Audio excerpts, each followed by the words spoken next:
Moïse Katumbi est omnibulé, obsédé. C'est une obsession d'être président de la République. Très bien. Mais comment est-ce qu'il a voulu le faire en 2023?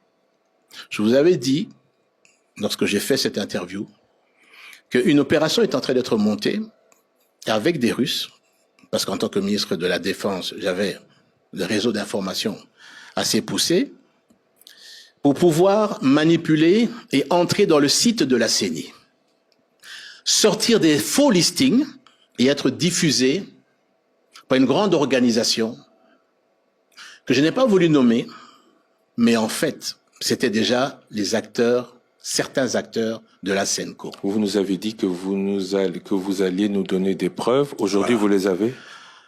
La CENI, le site de la CENI. Et je vous invite ensuite à aller à la CENI et poser la question. Le jour du vote, la CENI a été attaquée. Et ça, les informaticiens, vous le comprendrez, ils le comprendront, ont été attaqués plus de 3400 fois. Attaqués plus de 3400 fois. Ça veut dire que vous aviez des interférences qui essayaient de rentrer dans le site de la CENI pour arriver maintenant à modifier les résultats des élections. Mais dès que nous avons eu l'information de cette tentative, bien sûr, j'ai informé le chef de l'État et le chef de l'État a fait prendre les mesures pour protéger le site.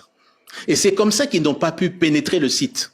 J'ai bien dit 3400 fois sur la journée. Et même le lendemain, 2 jours après, les attaques continuaient. Les preuves sont là, là-dessus.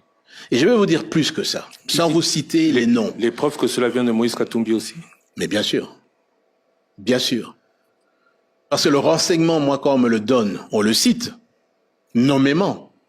Et vous avez réussi à monter sur la base des renseignements qu'on vous donne, bien sûr, à sa personne? Bien sûr. Puisque ceux à qui il a demandé, c'est ceux qui sont venus de le dire. Et qui sont ceux-là? Mais ça, je ne vais pas vous donner le nom. Lui-même, il le sait. Il le sait. Mais demandez si oui ou non, le site n'a pas été attaqué plus de 3400 fois. Et peut-être encore, je suis dans les chiffres, c'était le chiffre que j'ai pu obtenir au lendemain des élections, mais certainement que ça a pu encore continuer, mais c'est de cet ordre de grandeur. L'idée était de pouvoir rentrer, changer les chiffres à l'intérieur des votes, imprimer un faux listing de résultats et le donner à des acteurs, à certains acteurs de la SENCO, pour diffuser et dire voilà les vrais résultats, immédiatement après le vote. Malheureusement, ils n'ont pas pu pénétrer et sortir les listings là-dessus. Et d'ailleurs, ils ont confirmé par la suite que les chiffres qui sont sortis de l'élection présidentielle correspondent à ce que eux auraient également eu. Voilà, ça c'est le début. L'obsession, être omnibulé. Qu'est-ce qu'il a voulu faire? Vous avez entendu parler certainement de cet aéroport qui se trouvait à je me trompe pas. Puerto, non, c'est au niveau de Moulongo, je pense. Ça s'appelait Moulongo, oui. Moulondé. C'est à Moulondé. C'était, oui. L'aéroport qu'il a voulu. Oui, mais c'est un aéroport qu'il était parvenu à monter à 1800 mètres, avec 50 mètres plus de 50 à 60 mètres de large. Je peux vous dire qu'un aéroport comme ça peut accueillir jusqu'à un C-130, qui peut transporter entre 150 et 180 personnes, ou un Antonov 12, qui peut transporter plus ou moins 150 personnes. Ça veut dire qu'une opération aurait pu être montée par nos ennemis pour pouvoir débarquer à cet aéroport de Moulondé et attaquer le Katanga. Je vais vous dire la preuve qui existe. Je ne rentrerai pas dans le détail judiciaire. D'abord, c'est une faute pénale. Vous pouvez pas construire un aéroport sans avoir l'autorisation de l'AAC. Oui, mais il a dit qu'il en a construit, il a rétabli beaucoup d'autres choses. Non, ça c'est faux. Ça c'est faux.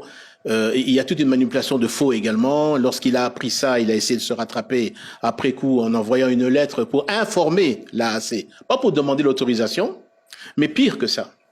Au moment donc où nos services de sécurité prennent le contrôle de l'aéroport, on met la main sur son chauffeur personnel. Et vous savez ce que son chauffeur personnel fait découvrir au service de sécurité? Toutes les caches d'armes qui se trouvent dans les fermes de Moïse Katumbi. Pourquoi est-ce que, Donc, depuis tout ce temps, on n'a jamais vu ces images? Ces images, moi je les ai vues, elles existent. Mais peut-être que c'est entre les mains de la justice. À la minute où Moïse Katumbi apprend que son chauffeur est arrêté, c'est à cette minute-là qu'il prend sa Jeep et qu'il traverse sur la Zambie.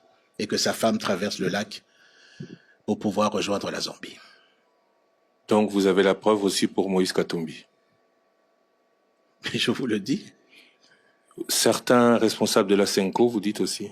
Certains responsables de la Senko. Alors ça, c'est une grande déception. Parce que l'église doit être au milieu du village.